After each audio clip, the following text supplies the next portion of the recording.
Hey Steve, how's it going? Hey, Nicole, great to see you. How'd law school treat you? I'm still here and the first semester's over, so I'd say pretty good. Definitely glad to be on break though. Awesome. Congrats. Well, I'm glad you made it through that part of it. And that's the hardest part, right? It only gets easier from there, I'd imagine.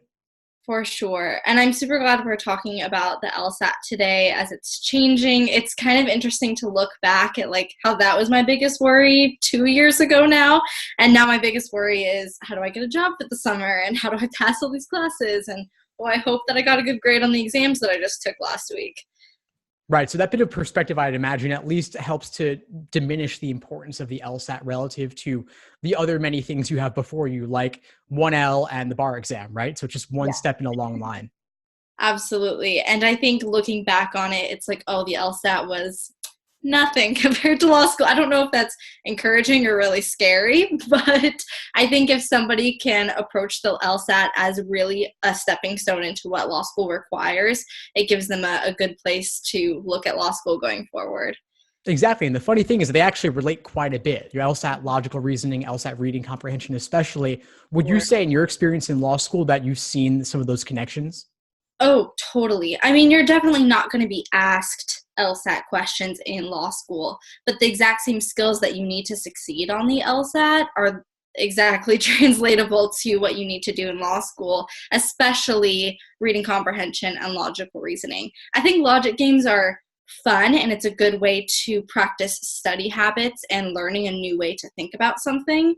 I don't know if that skill translated as directly as the other two. But I think all three were really important stepping stones for me going into school. I remember just like crazy searching through Google, like how in the world to even start approaching studying for the LSAT. I just really wasn't finding anything. And so I really appreciated the free resources on your site, especially the study calendar and approaching beginning studying a certain way, just because I had no idea how to even start. Yeah, it's kind of funny. And I've only really started talking a bit more about what led to the creation of those study plans. Because you look at it, it's like week one, week two, week three, and then within each week, day by day, exactly what to do. But the underlying principles, I think, in a way, are a little bit more important than the exact specific nature of do this on day one, do this on day two. And those principles are basically to build the foundation first Yeah. before you get into doing timed practice tests or even individual timed sections. Just learn the fundamentals. And that's what the course is all about. It's basically learning the theory, then applying that theory to individual questions, then sections, then full length exams. Right, absolutely. And for me, who's somebody who didn't end up hiring an LSAT coach, having that free resources as a jumping off point of just like the outline and the basic theory behind studying for the test, I can only imagine how if LSAT's coaching is something that someone would like to pursue, it'd be incredibly helpful because just the free stuff was super helpful for me. Yeah, I would imagine so. The study plans are basically the wealth of my experience that I put together to give it to you bite-sized so that if you don't have somebody, there's no ambiguity about what to do. Read these chapters, watch these videos, then do this type of practice problem. So I'll say for ordering games, read the textbook on ordering games, watch the videos on that, then do these specific ordering games out of these exams. Because when you look at a full prep test, everything is scrambled up and you don't really know which question type you're dealing with. And it's not on you to figure it out because you're just learning, right? So why not have someone else show you which problems to work on at a given point in time? Yeah. And I think that reflects how just learning in general works too, as okay, read something about it, watch something about it, hear something about it, and then actually try to put it into practice and see how you do. It makes sense to have those different types of resources for the optimal success and performance on the LSAT.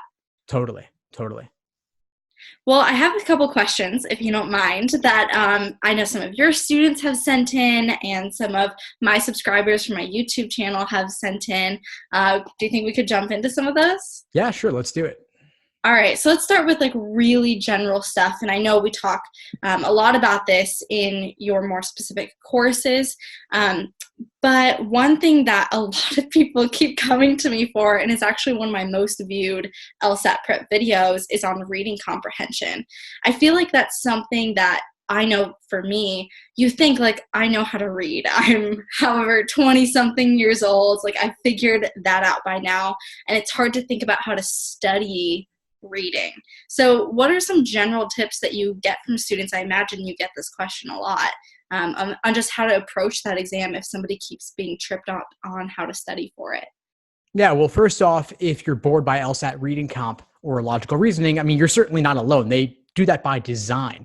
They purposely ramp up the difficulty level or the boringness of a given passage. They always say that the passages are adapted from real world sources, but they are rewritten by LSAC to be more like legal contracts, for example, where they're burying things and they're using more complex language than they otherwise would. And so you have to feign interest. You have to fake it till you make it. And part of that is oversimplifying what's in the passage. So if there are major viewpoints, caricaturing them or exaggerating them. So liberal or conservative, or old versus new, or right versus wrong, or incomplete versus relatively more complete. Whatever it takes for you, that's what you've got to do. The other thing I'll say is, for the digital LSAT specifically, get accustomed to reading difficult text on a screen. Usually what we read on screens is lower quality than what we read in books, but LSAT reading comp is now on the digital LSAT on that tablet. And so get used to it. You could read The Economist, you could read Scientific American, or you could just read LSAT passages. If you have the PDFs, you could load them up on your tablet or computer to read them there. And there are a couple of websites I'll recommend where you can put yourself on a reading comprehension treadmill of sorts to display text to you at increasingly fast speeds. The websites are Spreeder, Spreeder, and phrasereader.com. Both of those you can copy paste in text and put it at 500 words per minute or 400 words per minute or 200 words per minute, and just get used to displaying it to yourself at that speed. By the way, I saw someone raise their hand here. Feel free to just type questions in the chat as they come up for you, and we'll do our best to intersperse them into the conversation. Definitely. I'm totally new to Zoom, so if I miss something, I will figure it out as we go. Sure. Awesome. Well, I think that really helps the idea behind reading comprehension. I know for me, I don't think I realized until I was done with the LSAT, and thankfully I did well enough that I was like, I'm not going to take this again the first time. But something I realized when it was over is how important speed is for the reading comprehension section. I think that was the one section I had trouble finishing, which was surprising to me because I've always been a very fast and avid reader. But you're totally right. The idea of like the comprehension level of being required is so high, and you need to sum it up into something simple, which is difficult to do without a time limit. But I definitely agree that those types of websites would be really helpful, and I wish looking back I would have used them. Okay, you mentioned the digital LSAT. So another thing that I get questions on a lot from my subscribers is regarding the digital LSAT, specifically, what do you have to do to study differently for it? Do you need to buy a tablet? Is a computer sufficient? I'm sure that you have all kinds of research and knowledge on this too. Yeah, sure. So a computer is unfortunately not sufficient because it doesn't have the touch screen. And if you really want to simulate a tablet experience, you've got to have a tablet. And unfortunately, LSAC's familiarization tool, where they have put 3 LSATs in the digital format, that does not work well on smartphones. And not all the functionalities are present on the computer. And so I hate telling people to buy something, but it's worth the investment. You could even get an Amazon Fire tablet for $100 or $150, depending upon the size. And my LSAC is using a Microsoft Surface Go 10-inch tablet. So I would recommend getting a tablet of about 10 inches. If you have an iPad, that's perfectly fine. If you have a Samsung, that's perfectly fine. The importance is that it's a tablet and that it has a touch screen. And ideally that you can use a stylus as well. If you don't have a tablet or don't want to get one, I hear you. Just treat your books like they're screens, meaning don't write on them. You can't write on the questions on the digital LSAT. You can only use some very limited annotation tools like highlighting and underlining. So you can do that, but nothing else. You do get scratch paper of a booklet of 12 to 14 pages. So get used to doing all your work to the side. Don't write on your books at all. Keep them clean. Wow, that is so different than I studied. I feel bad for everybody else, but you'll make it through. You can do it. Well, it's a mix. It's not all bad. There are some good things. That's true. One good thing. Yeah. Yeah, we did. Yeah. So one good thing is that there's a countdown timer, so it removes any ambiguity that a proctor could potentially screw up the timing. It's automated now, so that's good. They won't forget to give you the 5-minute warning either, because that's also automated onto the tablet. Another good thing is that you can flag questions to come back to them later. At one glance, you could see all the questions you flagged in a given section. So that removes a little bit of the guesswork. And so that's a good thing. I think that's nice. That's true, definitely. We have another question. Is it true that you don't have to answer all 25 questions on LR, and are they weighted differently? Well, I mean, you don't have to do anything. But if you want to get the most points possible, if you want the highest score, I would suggest, in all seriousness, doing everything, because there's no penalty for guessing. So you want a top score, answer everything. Even if you run out of time, at the 5-minute warning or when there's 1 or 2 minutes left, just bubble in D for everything. But don't leave anything blank. There's no penalty for guessing. As for the weighting of questions, they're all weighted equally. And so an easy question is worth the same as a hard question, which means knock out the easy questions first. Get your lowest hanging fruit first. If you run out of time, it might as well be on the toughest questions that you had the lowest odds of success on, but you don't want to leave those blank. Definitely put down something. Yeah, definitely. I think that equal weight was a huge relief to me taking the LSAT, and especially with the digital LSAT being able to flag the things that are hard. You just go like quick skim of the question takes 5 seconds. You're like, okay, that's going to take me more than the average amount of time to get through. Flag it, move on to the easy ones for sure. Totally. Yeah, I would flag 3 or 4 questions when I'm taking it. Even on paper, I would do that. And I would certainly do that on digital. Definitely. Speaking of the digital, we have more questions on that. Is it going to be digital forever? Like, what does it mean that the LSAT is digital? Where do you think it's going from here? When should we be expecting more major changes to the LSAT? So I don't think it's going to change away from digital. I think typically the forward march of progress dictates that it remains digital. The rollout for digital is only in North America right now.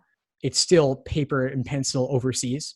I Okay. expect that with time in the next couple of years, they will roll out the digital there also, but it's a question of getting tablets halfway around the world and maintaining their upkeep and such, and potential security issues there as well. So it may take some time. Additionally, there were a lot of tech issues with the digital rollout this year. LSAC kind of rushed things all of a sudden, perhaps due to GRE competition, perhaps due to having a new president in office at LSAC who wanted to make some changes quickly.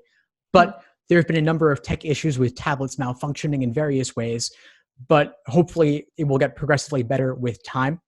And so if you took it in July or September, you may have had issues. Hopefully in January, there will be even fewer issues moving forward. As far as where it goes from here, I think LSAC will just get better at reducing the number of issues and hopefully have things running as smoothly as possible.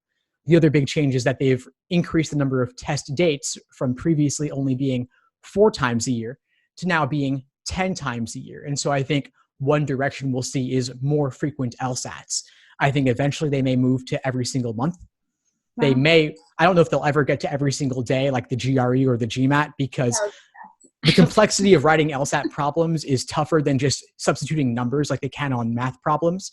So they can't produce that many questions, but I could imagine one day them having a large question bank or pool of thousands of questions where each administered LSAT would be unique from every other one due to a large mixing of questions. So, but that would be in the distant future. I don't see that happening anytime soon.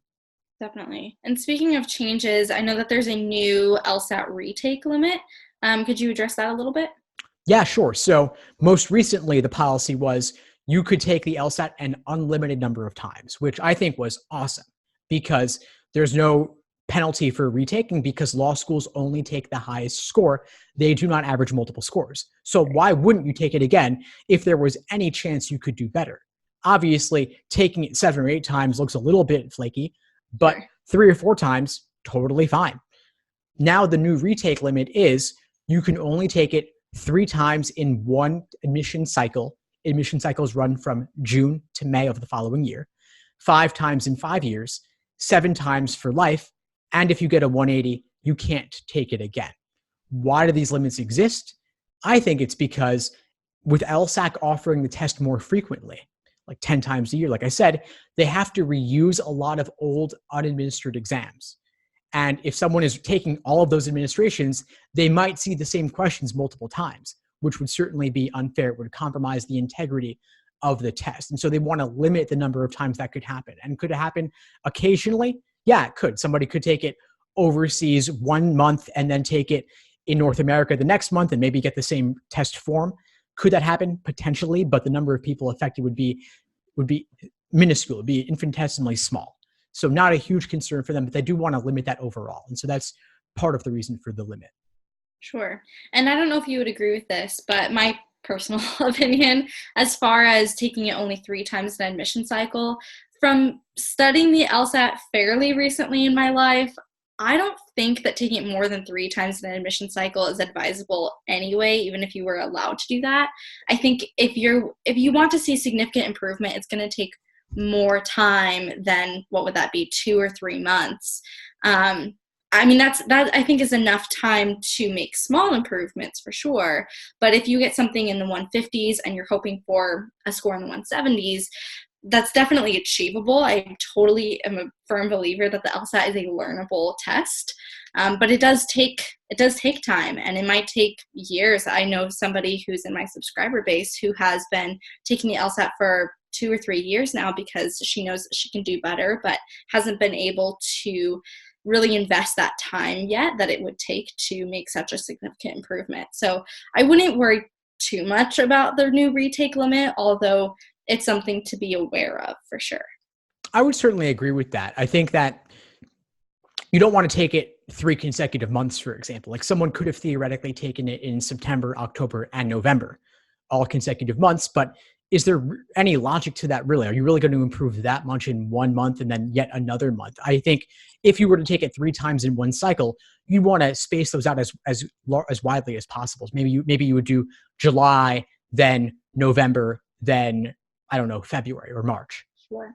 But the question, law schools also look at this. They want to see, are you retaking it with good reason? Are you retaking it with adequate time to change something from your previous attempt so you'll do better? Again, they're looking for good judgment here. And part of that is taking it only when you feel confident you'll do well. Yeah, we had a related question to that, and in my opinion, you just answered it. But just to bring it up, someone asked that basically about do top 14 schools especially care about how many times you've taken the LSAT? It comes down to good judgment. So if you've taken it 6 times and some of those were consecutive opportunities to take it, they're wondering, what's your judgment? Are you really evaluating your abilities to see that you'll do reasonably well or achieve your fullest potential on this exam? Same goes for cancellations. Same goes for absences, which should really never happen because you can withdraw. But they want to know that you're exercising proper judgment. The good news is that you can withdraw even the day before, and law schools will never even know that you were registered for that test date. So you want to minimize, certainly absences should never occur, and also minimize your cancellations. A cancellation is a big question mark, and since law schools don't average multiple scores, there's really never any reason to cancel, and there is reason to retake if you allow adequate time and if you are confident you could do better. Right. I definitely want to stay on top of the questions here, asking what the average time one should spend on diagramming a logic game is, and if that magically makes answering the rest of the questions on the game easier. Yeah, it can certainly seem magical. I mean, if you make a ton of inferences up front that unlock the game for you, that could make the questions a breeze. And this happens a lot. And I certainly make that apparent in my logic games explanations. I'll show you exactly how I walk through them.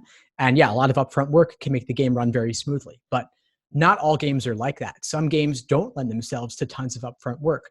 Some will have, especially those tough curveball games on recent exams, you'll have very little you could do up front, and you're doing much more work over the course of the game. You see that especially with pattern logic games, which are one of the more rare logic games types. I wouldn't focus on them, but that's a type where not as much you can do up front. So to answer Olivia's question directly, I would say some games you might spend 3 to 4 minutes diagramming up front, making multiple main diagrams that unlock the game's major possibilities. But for other games, it might just be a minute or two where you're simply laying out the rules, you're checking for inferences and realizing that there's not a ton you can do, and that's just the nature of the game. So be ready for anything is what I'm saying. Be ready for a variety of possibilities in terms of how games unfold. And the best way, of course, to be ready for those is to do as many released games as possible and redo them until the patterns become apparent to you.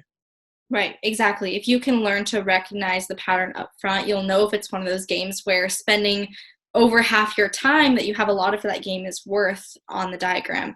I think I was really lucky when I took my LSAT, and they were all ones that it was like worth taking at 4. I think one I even spent 5 minutes, but it was worth it because then the 5 questions that I had regarding the game, I was done within like 30 seconds each because I had done all the work without knowing it right at the beginning.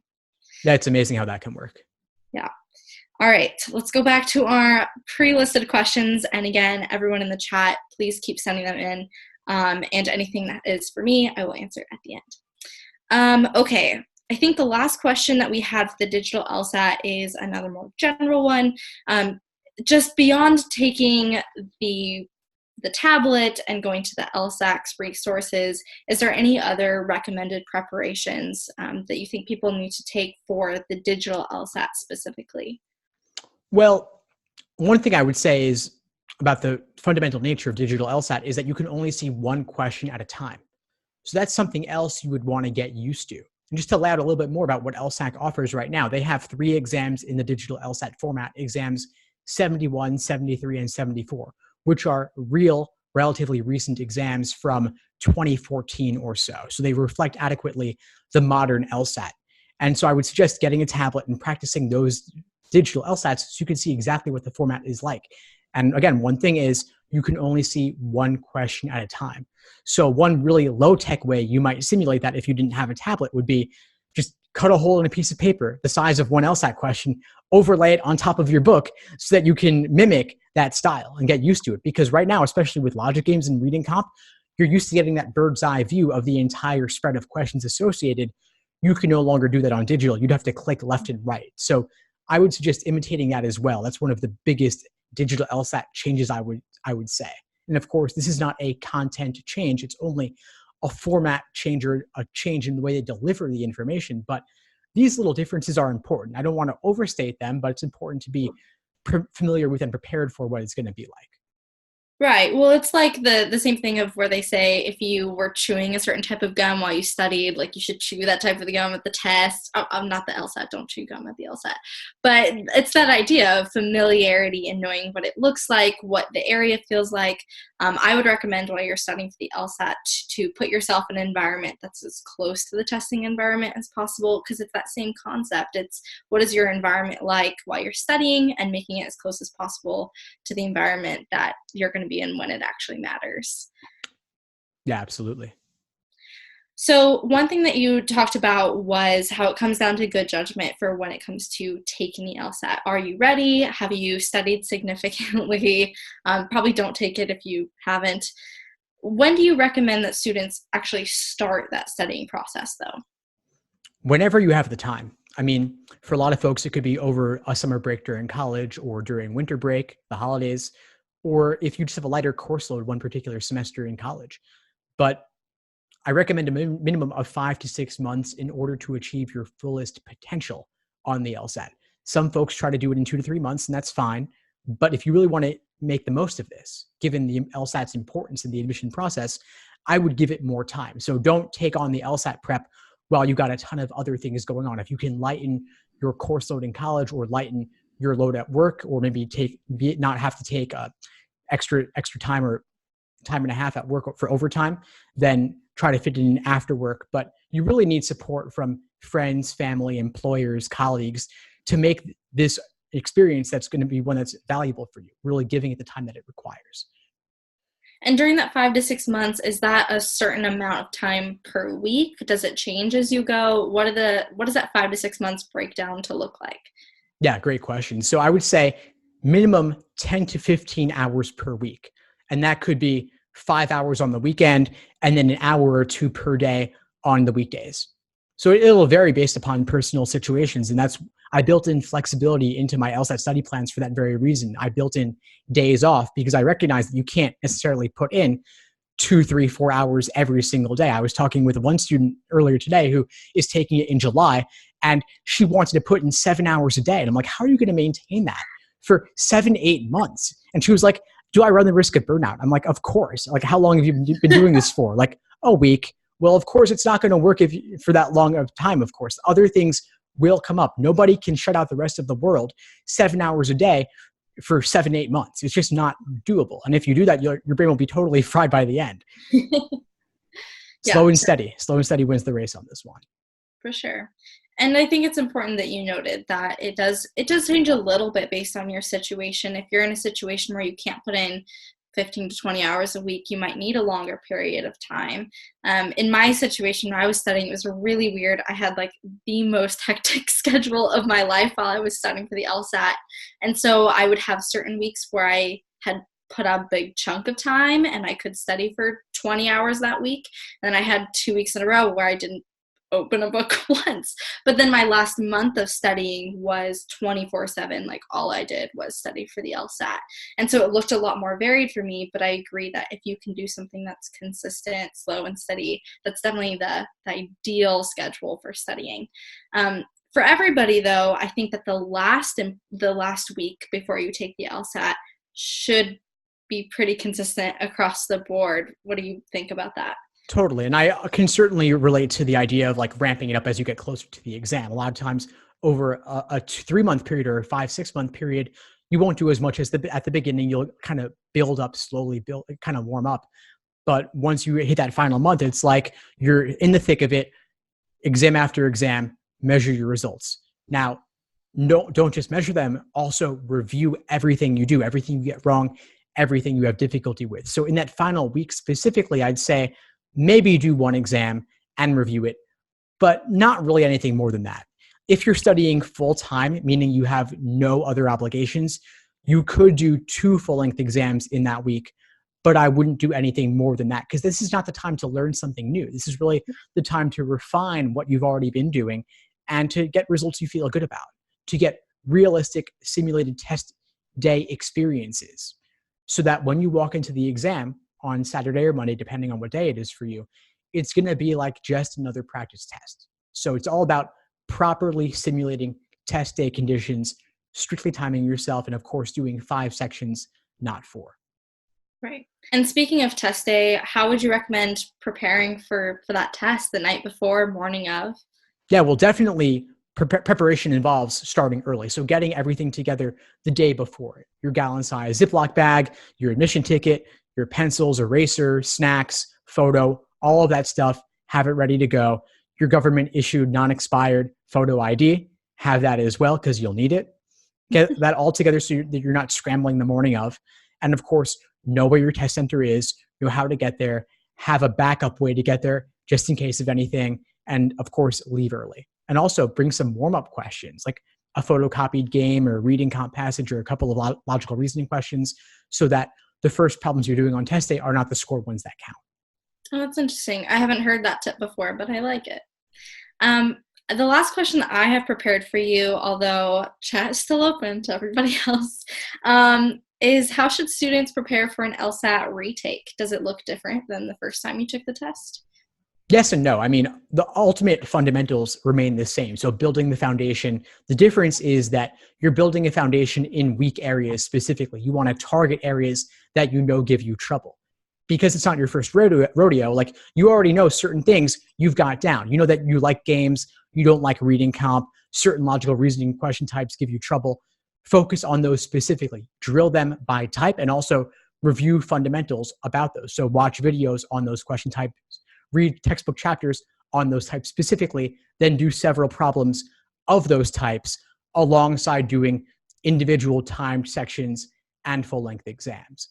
And I'd say since you've already built a lot of your foundation, presumably by that point, more of the focus will be on timed practice and full-length exams.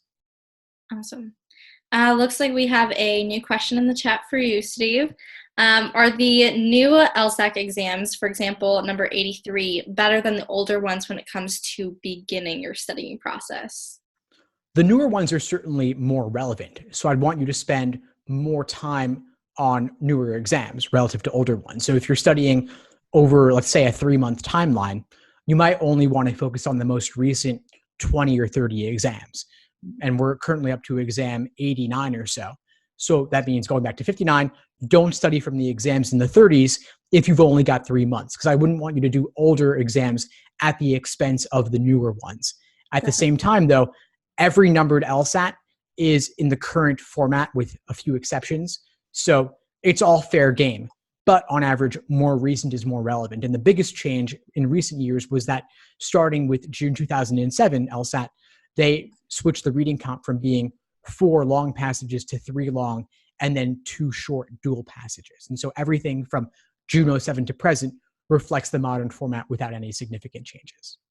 Sure. And I understand the inclination people might have to try to pay less for the older exams because they are cheaper. In my experience, if anyone cares, I would advise, if you have a longer period of time, to maybe use the old exams as just individual practice questions and not so much to spend 4 hours taking the whole thing. Whereas using the newer tests for the full length practice exams or practice sections, I think is worth the extra couple dollars, especially when you consider how much money you get for every single point increase on the LSAT. That was definitely my experience. I don't remember what the number was. It's on my website because I talk about it.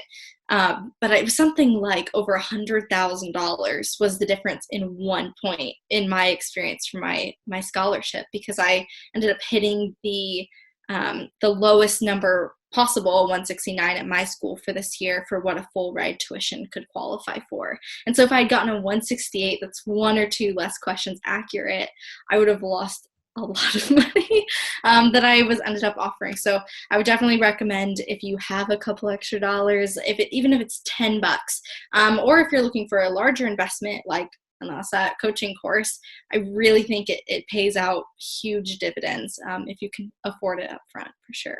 Oh, that's totally true. I couldn't agree more. I mean, the value of a single point or two could mean thousands in scholarship money or getting into a better law school. And so the ROI on that over the course of your entire career is enormous. And it's really, almost all of the exams are available in books of 10 for about 20, $25 on Amazon. It's only the newest exams that are individual that are $10 a pop. Right. But that's really, at this point, I mean, there's a book of 72 to 81. So you're only looking at exams 82 to 89 or so that are individual. Those are the only ones you have to get individually. You don't have to get them now. I mean, you get only the books of 10 to start with, and then get the individual ones later in that final month before the exam. Absolutely. I don't think even that last one you mentioned was available when I took it. I think that those were still on the list that I had to get individually if I wanted to take them. Yeah, they probably were. But I think actually the most common reason folks use those oldest exams is because that's what bookstores carry. For some strange reason, bookstores don't know about the LSAT. They just buy whatever sells the best. And those old books have the most official sounding names. I mean, which sounds more official, 10 actual or 10 more? 10 actual sounds really classic and official. And so it's like buying the first in a series, but this isn't like a numbered series of novels, right? This isn't like Game of Thrones where you got to read them in order. This is LSAT prep tests where actually the newest ones are the most relevant, and only a total gunner who's going to do every exam released should bother to get the oldest book of 10. Right. There's actually somebody not at WashU, but at my undergrad at Wheaton, who apparently did like all 70 that were available at the time. And I think he still got like a score pretty close to mine. I think you definitely hit a point of marginal returns after doing a certain amount of tests. So I don't think that's really necessary. Certainly. Yeah, no, it's not about the quantity. It's about the quality of the review. You could do half the exams or a third of them. And if you review them in enough depth, that would be equally valuable, if not more valuable. We got a couple more questions while we were talking about this. One very specific one. How many questions do you need to go to 166? Yeah, it's going to vary based on exam to exam because the exams vary slightly in terms of their difficulty. The raw score conversion charts account for this. So you can actually open any exam and look at the raw score conversion at the end, and it'll tell you how many questions you need to get right. And then, of course, by definition, by negation, they're telling you how many you could get wrong. It's going to be something around 15 questions, but it's going to vary slightly. Definitely. If you're planning to take the LSAT in April and are just beginning studying, when is it appropriate to start timing yourself and simulating the test? Well, that gives you about, since we're recording this in December, it's giving you about 5 months or so. I'd say which is a good amount of time. I would say the first couple of months should be more untimed work. And then once you've built a foundation in a specific section, then you could transition to doing timed work. And so I'd say start with games, master the basics, build the foundation, do individual games by type, then do individual timed games sections, and then alongside that, do untimed logical reasoning. So it'll be a mix of timed and untimed work, but I would start doing timed work within the first 4 to 6 weeks to start introducing that factor because it is an important one. Definitely. Let's see. For law school applications, how does it work with retaking the LSAT? I tested it in November, so that would be a month ago, but my retest is in January. Should I wait until after I test in January for my applications? Yeah, I wouldn't submit until you retake because you don't want them to accidentally consider your application without the January results. You don't want them to potentially reject you before you get your January result back. You did well on January, then you got to wait a cycle for a reevaluation. Just hold off, hit submit after the score comes out. Yeah. And something I would say that's sort of related to this is be in contact with the admissions teams from the different law schools that you're applying to. I cannot stress enough how incredibly helpful that was for me, not only submitting my applications, but also receiving the scholarship I did, and just getting information about whether I would even like the school just based on my communication with them. So that goes for questions like this. If you think that a school might have a different policy, or if they say something on their application like, just submit your retakes later, or whatever it may be. Admissions teams, literally their job is to be there to help you with those kinds of questions. And if you submit a question to them and they don't answer you, or they're unkind in their answer to you, that probably tells you something about whether you should going to that school in the first place. So true. But in my experience, honestly, I've done a lot of webinars with a lot of admission officers. I know a lot of them, and they're very nice. They're very open, at least the ones I talk to. And they're really looking to help folks navigate the process. They want the best for you, and they want to do whatever they can to help you get into their school. And so I did a class yesterday with the Maryland Law School admission officer, University of Maryland, Carrie Law. And he was saying that if you get rejected and you want to reapply, reach out to them and they will talk you through what they can do to help you get in, what you might need to change if you need to change your personal statement or retake the LSAT, what have you. They'll tell you what score you need sometimes. Oh, that's nice. I didn't even think to ask that, but that just goes to my point. Ask them everything. For the most part, they're awesome. If you get all the questions right on LR and RC, but not on LG, can you still shoot your shot for 170 and above? You can. That you certainly can. If you could get perfect on reasoning and reading comp, you could, of course, get a 170 plus if you got very few wrong on games, but you could get maybe 5 or 10 wrong. Typically, the average 170 scorer gets perfect on games and then -3 on each of the other sections. That's your typical 170 breakdown. And so this suggested breakdown would be the flip opposite of that. But theoretically, it's possible. Sure. Yeah, I'd agree with that. Makes sense to me. Logic games, I feel like, is the easiest to memorize how to do. It doesn't require as much thinking once you've just routinely machined your brain into figuring out how to solve them. Yeah, everything you said, I agree with. Yeah, I have one comment on that actually. You said memorize how to do them. It's really, to me, it's more about pattern recognition.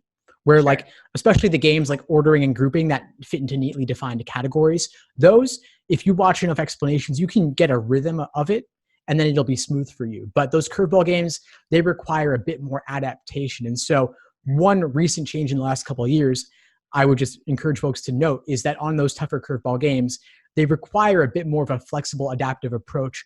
And that's part of what makes them tougher. And so I think games require a bit of extra work compared to even how they might have been a couple of years ago. Okay. Denise asked, how long does it take for scores to post once you've taken the LSAT? Well, the funny thing is that even though it's digital, it still takes just as long. Fun. So it takes about 3 weeks, and that has not yet changed.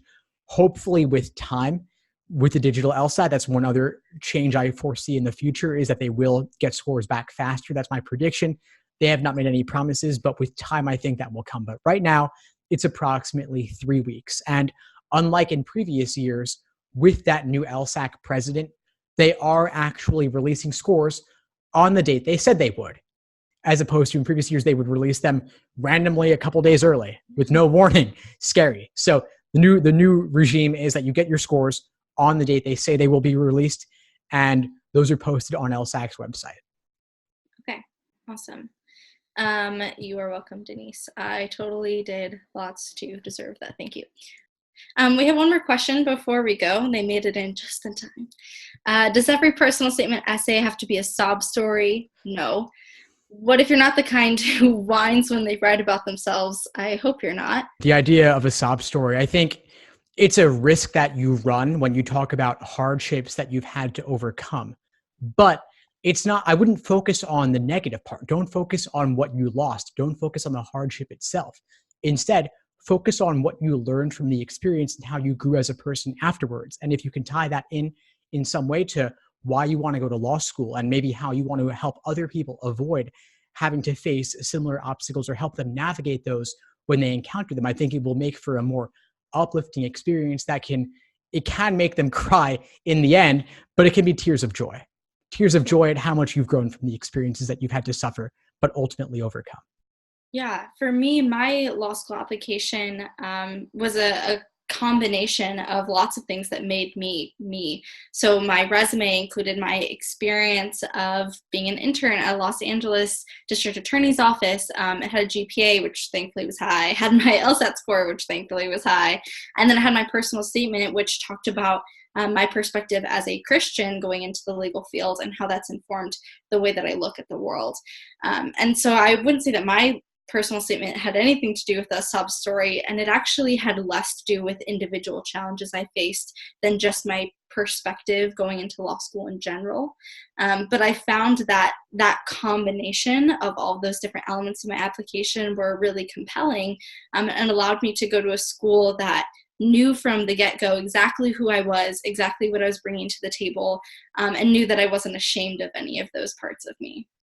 Certainly, yeah. No, it's worth investing some time in making sure you can tell your story in the Definitely. application. It is, of course, primarily LSAT and GPA, but those other factors do play a role as well.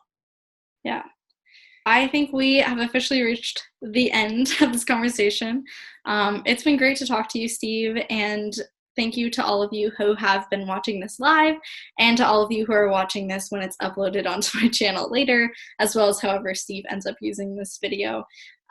It's been an honor and a privilege, as always, to talk with you about this. Same, Nicole. Thanks for collaborating with me and looking forward to more in the future. Definitely. All right. Bye, everybody. Bye, everyone. Thanks for joining. Thanks for tuning into the show. Please subscribe if you haven't done so already to be notified of new episodes as I release them. And feel free to reach out if you need anything at all as you move forward with your prep. I'm happy to help however I can. In the meantime, I'll wish you all the best and take care.